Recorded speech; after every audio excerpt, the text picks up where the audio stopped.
morning, fuckers, and welcome to a special edition of the Daily DM where myself, Brad, is going to do a Q&A session with the one, the only, the invincible Mike.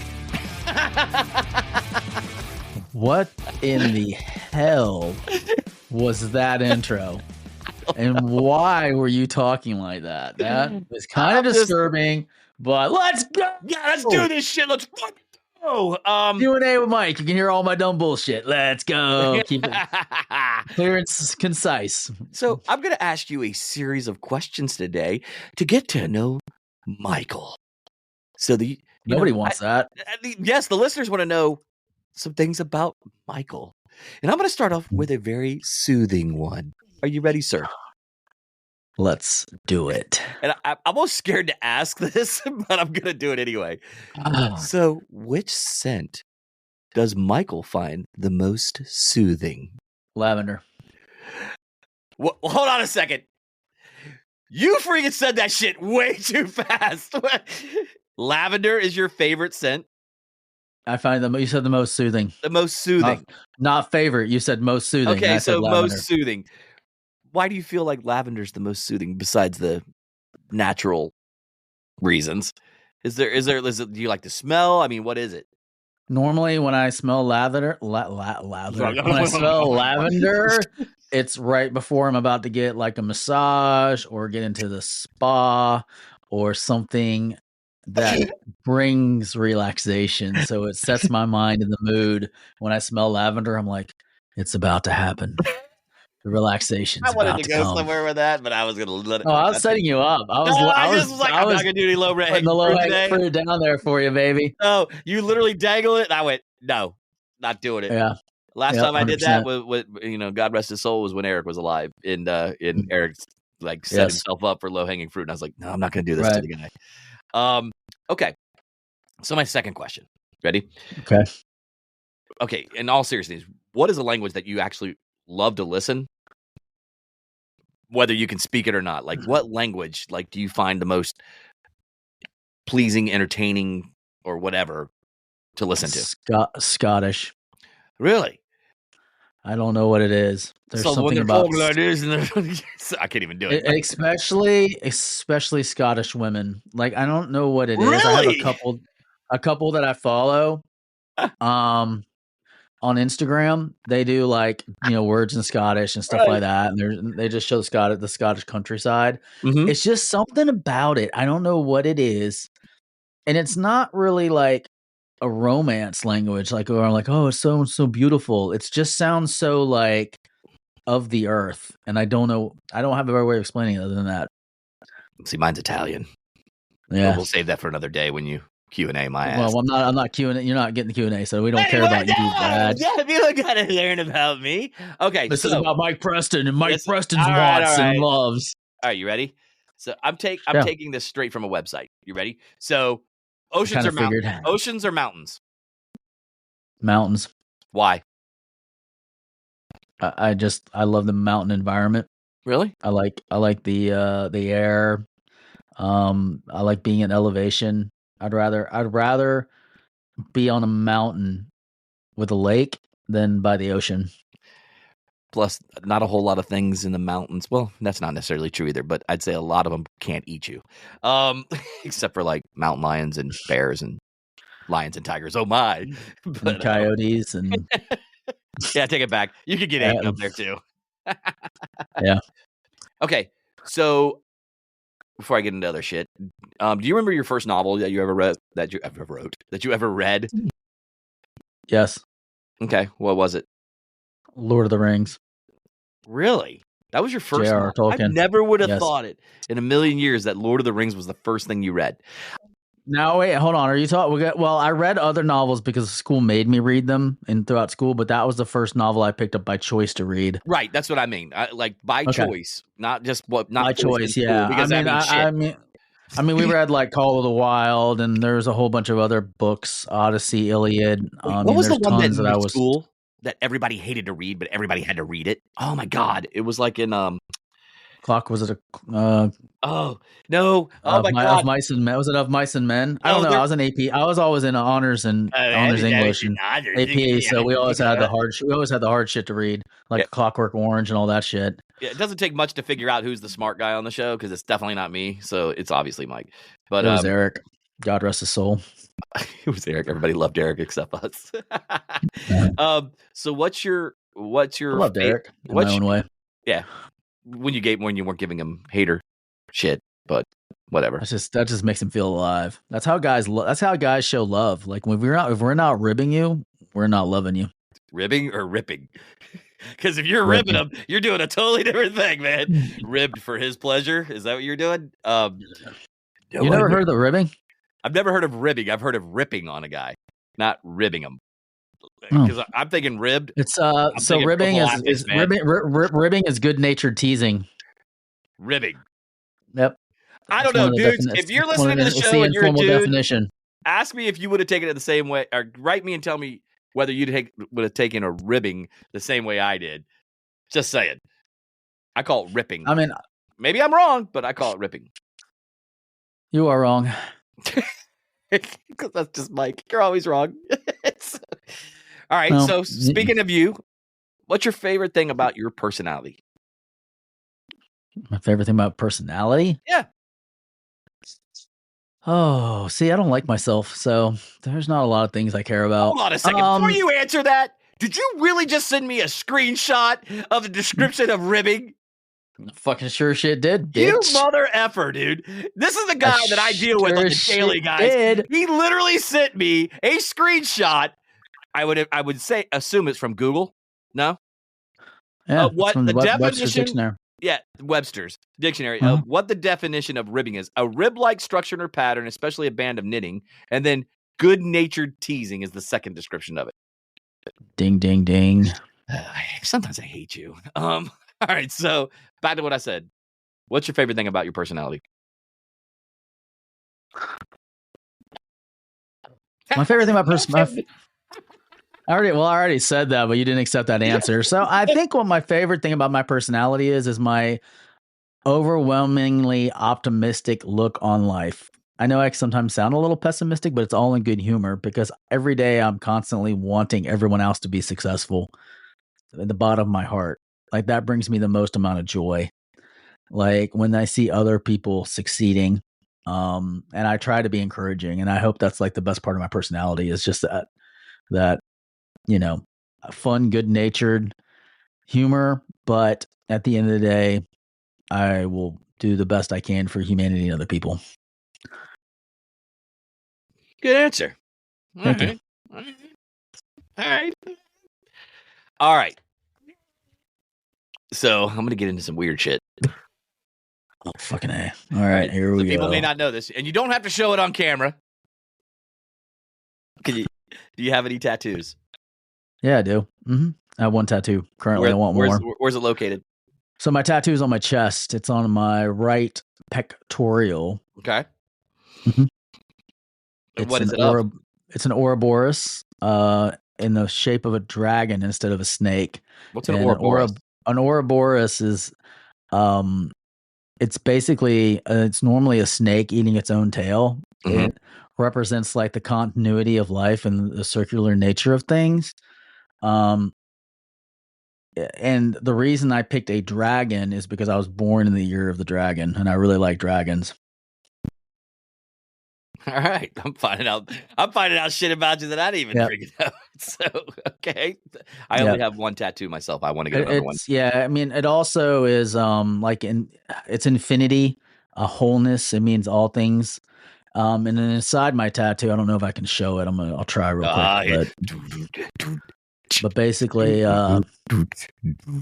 basically has, I don't know if you can see it, but in the middle of it, it's got a storm clouds because it's containing the chaos that consumes the world. So it has kind of like, it almost looked like a Stargate. Because I couldn't see the whole thing. There you go. Because I was like, sorry, my shirt won't let me do it. What do they call it? Sheriff? Yeah. I mean, hold on. We're gonna go a little crazy. He's going for it, people. If you're not seeing this, catch it on YouTube. Yeah. Woo. Yeah. Take it off. Take it off. Take it off. All right, we're going top. We're going top. We're going topless. We're going topless podcast. So there's the tattoo in all its glory and beautifulness. It's kind of hot. It actually got infected really bad, and it kind of jacked up the dragon's face a little bit. I've got a couple of scars inside the tattoo where I had a bad infection, but we can save that conversation for another day. So if you want to see Mike shirtless, all you have to do is head over to our YouTube channel and you will see him in his glory, or, follow us on Instagram because that's where we post most of the videos as well, that and YouTube. So yeah, so you're going to see Mike sitting here topless. Topless Mike. Topless Mike. That might be a new segue, man. Let's do it. We're going to start doing our shows topless. Yeah, we can be like, yeah, what's up, bitches? I don't know if anybody wants to see my bitch tits. You know what? The only bad thing about this is I'm wondering if our Instagram is going to get flagged for nudity. Yeah. I'm showing too much skin. How the hell could we be? I mean, it's perfectly normal for a guy to sit with no shirt on. They show fitness people working out with no shirt on. Oh, my God. Yeah, but, He's really, okay, for all you guys that are listening in your cars or if you're on the treadmill, whatever, he's flexing his pecs, dude. It's a dragon. It's moving. It's on his chest. It's so funny because I'm mirrored in the screen, so when I'm looking at my left side, so I'm flexing my left even though I know it's on my right because I keep getting screwed up because it's mirrored, so it's like, oh shit. Yep, make him jump. But yeah, that's my tattoo. While you're sitting here flexing your tits, dude. I'm sorry. I won't flex my pecs at you anymore. All right, man. Brad's having a moment. I'm having a moment because I'm just sitting here going, I can't believe you sitting here and flexed your tits on camera. But anyway, I'm going to have to put my shirt back on. No, leave it off, dude. Leave it off, man. For the next meeting. Chicks and some guys. Meeting. Hey, Jeremy. Yeah. Chicks are logging on, dude, and actually some dudes. But anyway, yeah. So let me ask you something. Let's go. Tell me about your first childhood best friend. Do you remember who it was? My first childhood best friend was a boy by the name of Mark Anderson. Mark Anderson. Which later in life would play a lot of like moments because, Mr. Anderson from The Matrix. Mr. Anderson, we meet again. And he lived down the road from me, and we did everything together until he moved away when I was about, I think, 10. He moved out of the neighborhood, so I didn't get to see him after that. Did he flex his tits? I have no idea where he went. No, I don't think so. I mean, we weren't like that, but oh yeah, can. Can't pop your titty. You can't pop your your muscles. Yeah, I can. Awesome. Yeah, you're excited about that, aren't you? Yeah, it'll be a little Magic weird. Mike, baby. I'm not gonna take I was gonna take my shirt off, and I go, dude, no, I'm totally not taking my shirt off with you. I'll do it whenever you Q&A me sometime. All right. So you can show off your amazing tattoo. Yeah. Mark Anderson. Yes, he was my childhood best friend. All right. So here I'm gonna get into and I don't want you to go 2 seconds. What was your first experience with sex?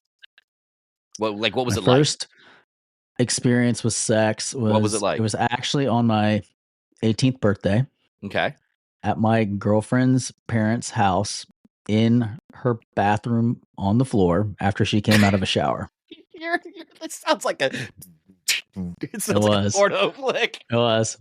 It lasted maybe, I don't know, a minute. I'm not gonna lie, it was fast. It was pretty incredible because it was like, oh my god, this is what it feels like. I imagine you being, if anybody's never seen the movie Superbad, dun, dun. Being on top like fucking McLovin, and him going, yep. Oh my god, I'm in. Oh my god, I'm in. That's what I was going through my head. It's like, so is this happening? Were you at least a 5-pump chump? I told you it lasted like a minute. Oh, so you got in quite a bit. Nice. Yeah, I was at least. I think I was probably at least 30 pumps. 30 pumps going like a jackrabbit. 1 pump every 2 seconds. You're like not too fast. You're not too fast. Slow down. Slow down. When you feel so good. No, I was just curious because, like, God, I was a fucking whore. Good Lord. Yeah. Anyways, so what's the next question? No, wait. I was just thinking to myself. You were 18 when you had your first sexual experience? Yes. God, I was 15. Oh, yep. I was such a misled kid. I was such a loser. No, you weren't a loser. You were smart. Yeah. All right, so I'm going to ask you something, a weird one, since we talked about sex. So, who do you admire the most? And how has it impacted the way you live your life right now? Sorry, could you repeat the question? Because I lost my headset when I was. Are you putting your shirt back on? Oh, boo! Yeah, it's cold over here. My nipples were getting so hard they're about to cut my desk. Woo! Oh, it's still kind of cold in this morning. You have a glass desk? Yeah. I was gonna go somewhere that too. Damn it, man! You set me up, and I'm trying to be cool, but I'm like, no, all right. So, who do you most admire, and how has that impacted the way you live your life? Matthew McConaughey. Really? Yeah. God, I am learning new shit about you today that I had no clue. I just love his attitude. I love his attitude on stuff. I love his speeches. I love the roles that he plays, so I really admire him. He's probably up there. I mean, the other one is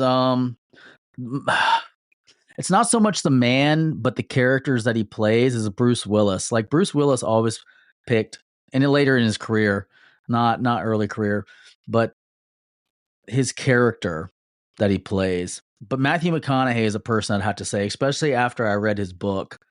That was pretty inspirational. So he's probably my number one spot. Okay. All right.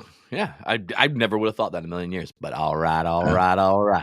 Exactly, baby. That's the way to live life right there. That's right. So, let me ask you something about your childhood, obviously.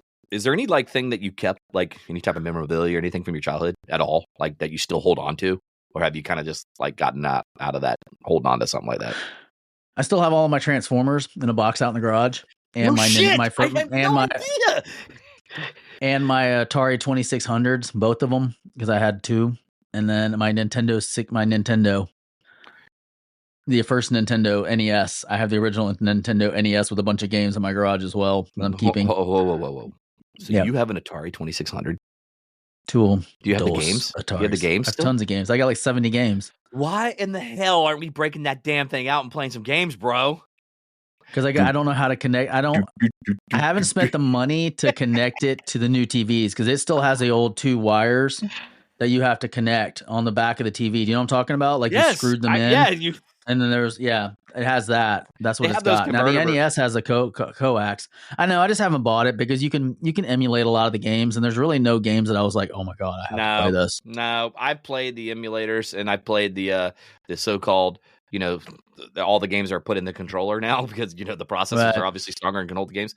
They don't feel the same. It doesn't feel the same as snapping the cartridge in there, turning the on switch on, and just having it old school. I mean, that's just that's the way I feel. But damn, I can't believe you have two 2600s, man. It's freaking awesome. Right. So, is there anything you? My next question is there anything you miss about being like a child or a teenager or anything? The carefreeness of life.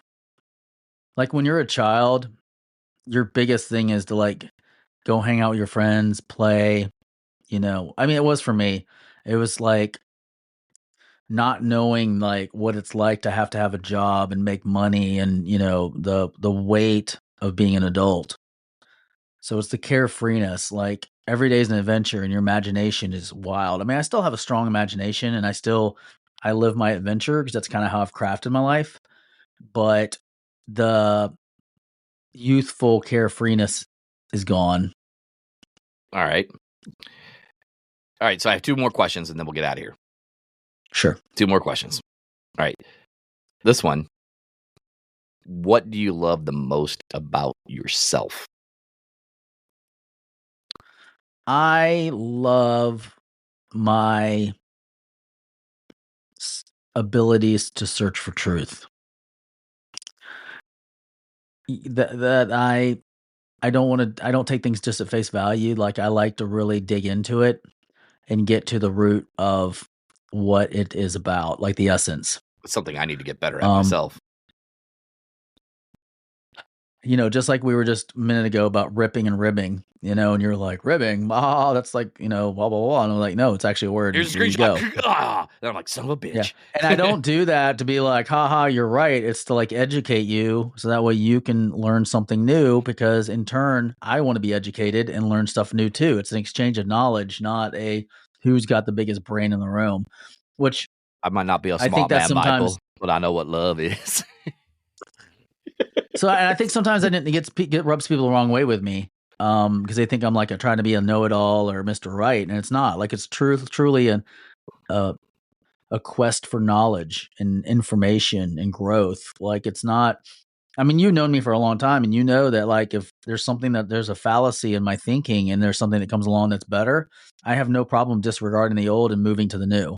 Changing gears. Like changing my view on it. Correct. If there's new evidence brought to light, because I think that's how we grow as human beings. Because if you stick to your old, conventional ways and they no longer serve you, that's when you get left behind. That's when you start dying.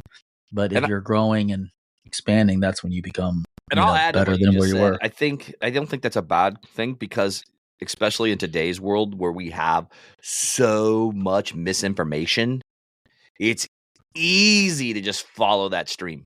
And follow and make that a truth, when the reality is it could be the farthest from the truth. 100%. And it's getting harder and harder to actually find the truth. So no, I don't have a problem with you, because first of all, because I've known you. The truth is out there. The truth is out there.